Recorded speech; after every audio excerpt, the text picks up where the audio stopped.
I don't want to hear it.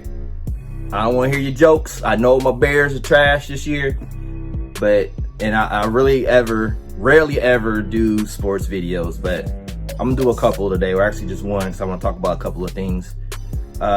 First and foremost, I want to apologize to Mitchell Trubisky. True, I have been very, very critical of you this season, as a lot of other people have been, and to the point to where it's almost unfair to how we have came at you. We, as Bear fans, we can be a very emotional and hard bunch to please. Well, I wouldn't say to please, it's just we can be a very emotional hard bunch because, heck, it's been, 35 years since the last Super Bowl win, right? And the neighbors, those up north who shall not be named, have went on to have relative success. And we have to endure their banter. And so we just kind of want something to really show and something to, talk smack with, have some ammo to talk smack with. But regardless, though, last season, us Bears fans had a lot of hope. I personally think that the Bears would have won the Super Bowl last year had they got past Philly. I think they could have beat the Rams again. I think they could have beaten the Saints, and I'm sure they would have beaten the Patriots, because the Bears defense was better than the Rams defense, and you see how the Rams defense played against the Patriots in the Super Bowl. So I don't know. I think the Bears would have won. The Bears would have beat the Patriots in the regular season had not the special teams had those two blunders that allowed those two touchdowns. So anyway, kind of getting off the topic, but I think that watching the game last night and kind of watching some games throughout the season, I think that it was very startling to see the regression of Trubisky. But watching him get benched last night and them try to talk about he has an injury, like I felt really, really bad for dude, because Trubisky was far from being the problem last night. Yeah, he threw 40 passes, and that's, you have a lot of quarterbacks that throw a lot of passes, but for starters, the run game wasn't doing anything. You had some spurts from Tariq, but Montgomery, they kept running up the middle. Like, they got the middle sewed up, run some stretch plays or something, and they just kept trying to run it up the middle. And Montgomery wasn't doing much. He had some good bursts from Tariq, but the run game wasn't doing anything. And then when there were some underthrown passes, you're going to get some of those. All the great quarterbacks throw underthrow passes or overthrow passes. That's going to happen. But then you had some really critical drops. You had some drops from some QBs. From some wide receivers. Gabriel dropped some. The interception, that was Miller's fault. So it's like you had some. A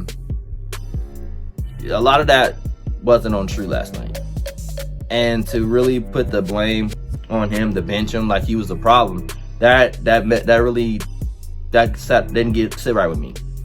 I was a supporter of Coach Nagy, but clearly his play calling has been atrocious this season. Why the play there was moving, right? And there was like 3rd and 1.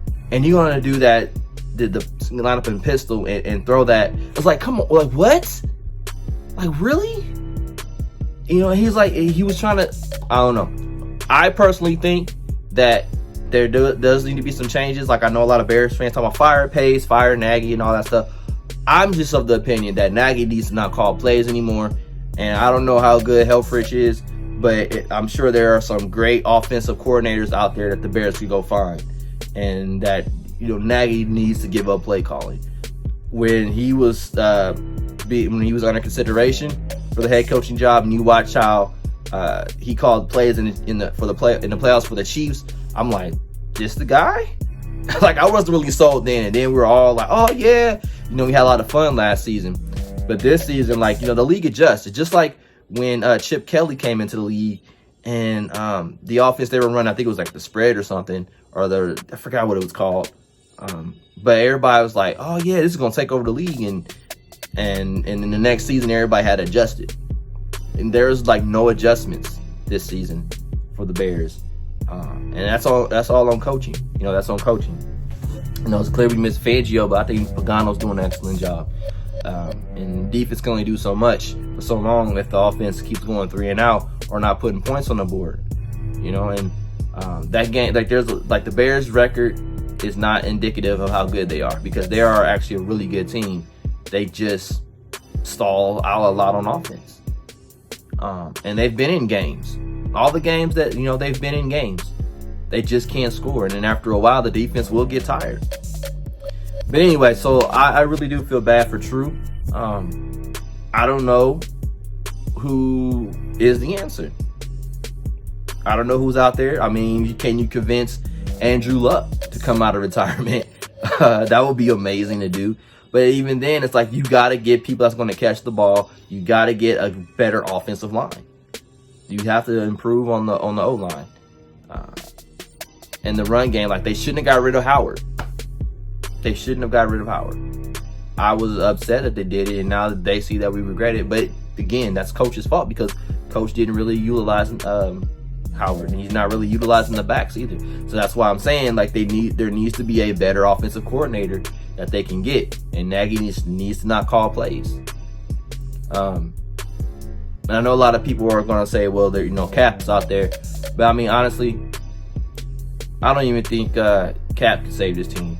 Like, I'm on board with getting Cam, but I don't even think Cam can save this team, because like Nagy's going to call some trash plays. But I don't know. Like I said, I do really feel bad for True, and if this is the end for him in a Bears uniform, I really hope, because he seemed like he's a good person, so I really hope that he can salvage his career, and he goes to a team that will utilize his strengths. And that's the thing too, is like, coach isn't utilizing his strength. Like, he was awesome last year running, and they're not letting him run. It's like they try to make him a pocket passer. Like, let dude run and create plays, and they're not. They took that away from him this year. So anyway, yeah, I don't know. Like, you can get Cap, you can get Cam, heck, you can even get Andrew Luck out of retirement. But you got to call better plays, and the wide receivers got to catch the ball. This season the Bears are not a well-coached team. They're not. So they're just, like I said, there need to be some improvements.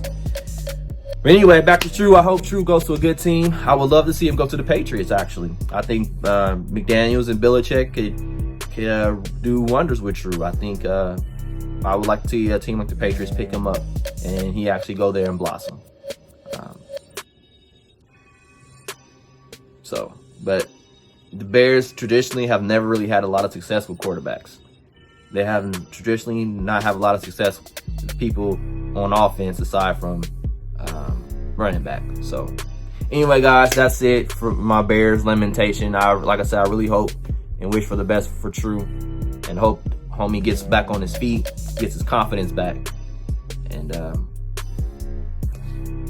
until next year, who would have thought at the beginning of the season of fall sports that the hope for Illinois fans, so Chicago, for Illinois sports teams fans, would be Illinois football. Who would have thought that? Who would have thought going in that Illinois football would be the pride of Illinois instead of the Bears, instead of the Bulls? Like, I didn't have any hope for the Bulls. Like, as Boylan's the coach and Paxson and Gar Forman is calling the shots, I have no hope for them. I'm not a Cubs fan, I'm a White Sox fan, so I have hope for them going into next season. And the Blackhawks, they shouldn't have got rid of Joel. So it's like our only hope right now is Illinois football, and they are a joy to watch. And Illinois basketball probably makes some noise this year too. But who would have thought though that Illinois football, Illini, would be the team to give us joy this season? It's hard out here for Illinois fans, man. hard. It's hard. I see y'all.